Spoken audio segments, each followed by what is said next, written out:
Story time about my toxic ex-boyfriend that I met in therapy. Little background information. I was a part of this therapy group where you would go every week and talk about your feelings. Well, I saw this really cute kid, so I wrote down my Snapchat and gave it to him. He added me back, and then we started dating like a week later. And for the first 2 or 3 months, everything was going smooth. And then he became really toxic and controlling. Like, he would always go through my phone, and any guy that I had a streak with, he would accuse me of cheating on him with them. And it got to the point where he was literally so clingy. Like, every second of every day he wanted to FaceTime, he had to be talking to me. I had to have my location on. And I would explain to him that I needed my space, but he literally just did not get the hint. So by this point, we were literally on and off all the time. And anytime that I broke up with him, I would block him because I didn't want to think about him. But he started calling my parents and complaining about me. So they blocked him. And then he tried being friends with my brother to get to me. Toxic ex-boyfriend part 2. So pretty much I got into an argument with him after that, and he was like, oh, I'm sorry. He's like, I just don't want you to be surprised. Well, me being the stupid dumb fucking bitch that I am, left it at that and didn't end the relationship there. This is the definition of ignoring all red flags.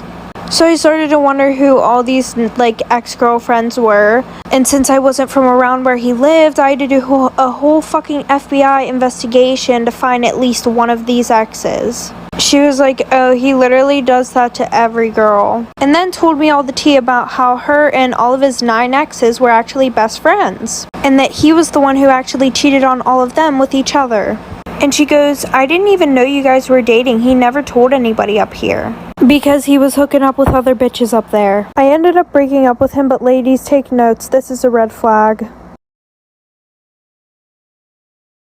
Extremely toxic best friend story time. So when I was in 8th grade, there was this boy. And this boy would go around telling almost every girl that he liked her. And I was one of those girls. And he would do stuff with all of us. And there were like 11 of us. So we all hated each other. Especially this one girl, and we're gonna call her Abby. And every time we saw each other, we would be super mean to each other. Well, a year passed, we stopped talking to this kid, and I bumped into her at homecoming and basically apologized. So after that, we became best friends. And everything was good until every time I told her about a guy, she would start talking to them. Like this one boy that I was Snapchatting and talking to, she accidentally sent nudes to him and said, oh, sorry, I meant to send them to my boyfriend. So then she called one of my other best friends and said, no, it actually wasn't an accident. And of course he told me because he was my best friend. So I was like, whatever, and stopped talking to the boy. And she did it again, like for part 2. Extremely toxic best friend part 2. So pretty much her excuse for that was, oh, well, he said that he was gonna leak my nudes if I didn't send him them again. Which was a lie because literally half the school already had her nudes. So then I started talking to this other boy, and he lived like right down the street from her. So she was like, if you want to go to his house, you can. And I was like, are you sure? And she said, yeah, just go tell my mom. And I was like, oh, okay. So I went and told her mom where I was going and went over his house. So I walked back to her house and she literally locked me out. Like her mom had to come open the door for me to let me in. And she was like, oh, it's a good thing you came back when you did. Because I was going to drive you home now and tell your dad everything that you did. And she goes, I don't think you guys should be together because you're unexperienced. And she would always tell me how he flirts with her all the time. So after our friendship ended, she goes, I just felt like it was always a competition between me and you.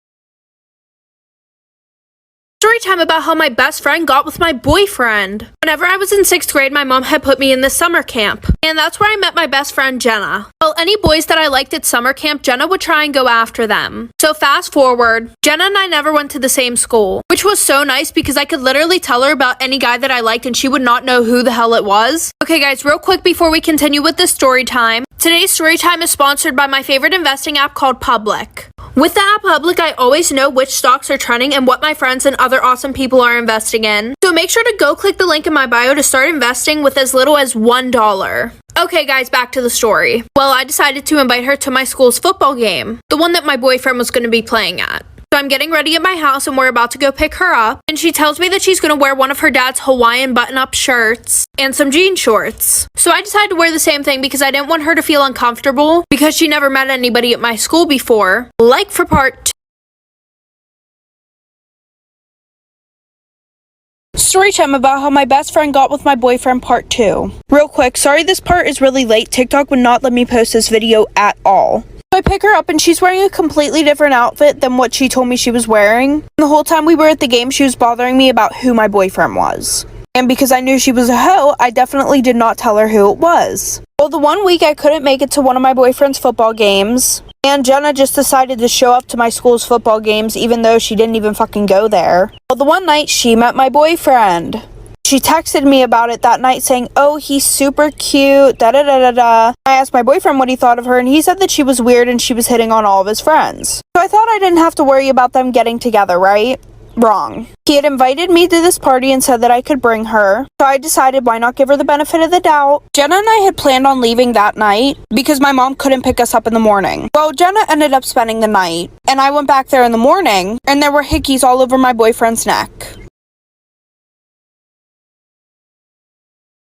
Story time about how my neighbor killed my dog. So a little background information. When I was about 3 years old, my parents got me a German Shepherd. And my neighbors who lived next to us absolutely loved our dog. And so did their kids. Like their dad literally put a doggy door in the fence, so that way our dog could go back and forth from our house to his house. Well, when I was about 8 years old, my neighbors decided to sell their house. So he told us that he had to take out the doggy door because the people that were buying his house hated animals. Well, the people who had just bought his house, they ended up moving in before he could take out the doggy door. So our new neighbors asked us if we could put like a piece of plywood in front of the door so that way our dog couldn't get through. And they said that they would do the same to their side of the fence. So my dad said, yeah, he put a piece of plywood in front of there. Well, my dog, Gabe, the one night that my brother let him out, he ended up getting the plywood off of the doggy door. Well, my brother literally had to crawl through the doggy door to get the dog before one of them saw him in the yard. Like for